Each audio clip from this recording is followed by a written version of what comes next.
Good morning. You've joined me in my other workshop during the day job because a man is coming to pick up this 357 from me, and just like I did with the 2165 and I did a video on the 266s, really, I just want to do a little goodbye video, a little farewell to this thing. Not a saw that I think you've seen on the channel before, but that doesn't mean I don't like it. I just never seem to pick it up. This was my first saw I bought actually in this kind of, do you know, this might have been my first XP saw, maybe? I'm not sure. Yeah, it was the first saw I bought, this first like punchy 60cc saw, and the lightest saw I bought at the time.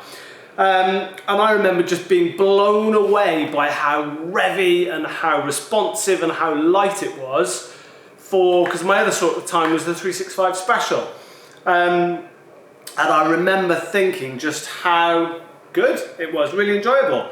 And since then, you know, I've had, well, most notably a 262, and yeah, 262, I've got a 560, I've got a few other small punchy saws, and I just never really picked this one up. So, you know, I'm really trying hard to save up for this 500i for the channel. And yeah, the same guy, Patrick, hello Patrick, thank you for your support. Patrick has a need of a 357, the same guy who bought the 2165 John Sored. So I'm gonna let him have this one. So yeah, just wanted to give it a bit of a farewell video, really. Just like I said on the last video, I'm really blown away with your guys' support for this sort of goal to get a 500i for the channel, and then we can use it as a benchmarking saw and do some stuff with it. So yeah, better camera by the way in this video. This is my other camera that I have that I should do more on with this channel, if that makes sense. So do you like the increased quality? What do you think? There's the 357 by the way. Yeah, do you notice a quality difference? Is this better for you? I have got a mic I can put on with this camera as well, so maybe that'll be better.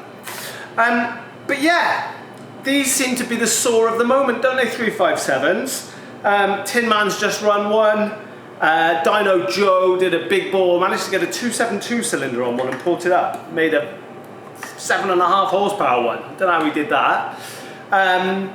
Yeah, people seem to be waking up to these, because for ages I always said to people, these are a bargain. For what they are, I think these are a cheap, good saw.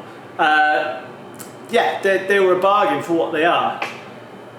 They do have an Achilles heel, which is the clamp onto the cylinder, in between the intake boot and the cylinder. That clamp that holds the intake boot on is known to sort of loosen over time, and I think later on Husky released a metal clamp, and of course when that relaxes, the saw lets in air, saw runs lean, saw blows up.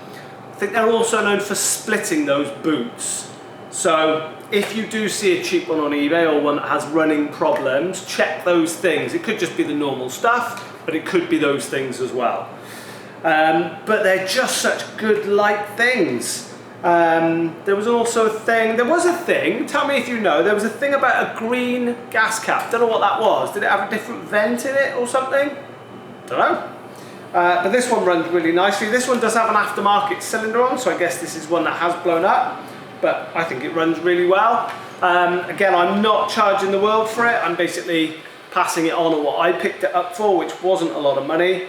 Again, I'm not trying to profiteer. You guys that are supporting the channel with buying these saws, you know, I don't want to profiteer out of you. I want to help you because you're helping me. So all good. And we are one step closer again to a 500i or a 572, maybe. Maybe I can pick up a second-hand 572 and a new. Well, yeah, this is the other thing actually on that topic. If you were me, would you keep saving up? A 500i is a lot of money. Even a used one in the UK, the cheapest they're going for seems to be 800 quid. And a new one seems to be about 1200, depending on whether you get a bar or not. I'm tending to think for that much money and for such a complicated saw, I want one with a warranty. What do you guys think? Would you run the gauntlet of an old one that's come from a professional for maybe a couple of £100 less, or would you hold out, save up a bit more, get a new one? I've never had a brand new chainsaw, so that's sort of where I am with it. And I kind of think with 500i's they might have revised them along the way. I think they did do, I think they've done a bit of sneaky updating, especially on that 4-stroking when they really rev up. So what do you think? What have you run a 500i? Have you got a 500i? Let me know. But there we go. Farewell to the 359. Brilliant saw. Just don't pick it up. So I might as well let someone else enjoy it. Maybe I'll come back and revisit one day when my porting is better. I'd really like to really rip into one and pull the hell out of it, because I think they'd be a wicked little thing ported up. Thanks for all your new subs. Thanks for everything you guys do, really. You're all amazing. And we'll see you on the next video soon, which probably will be pulling that 440 apart. If I don't think of something else to talk to you about in the meantime. So thanks very much. Have a great day. See you soon.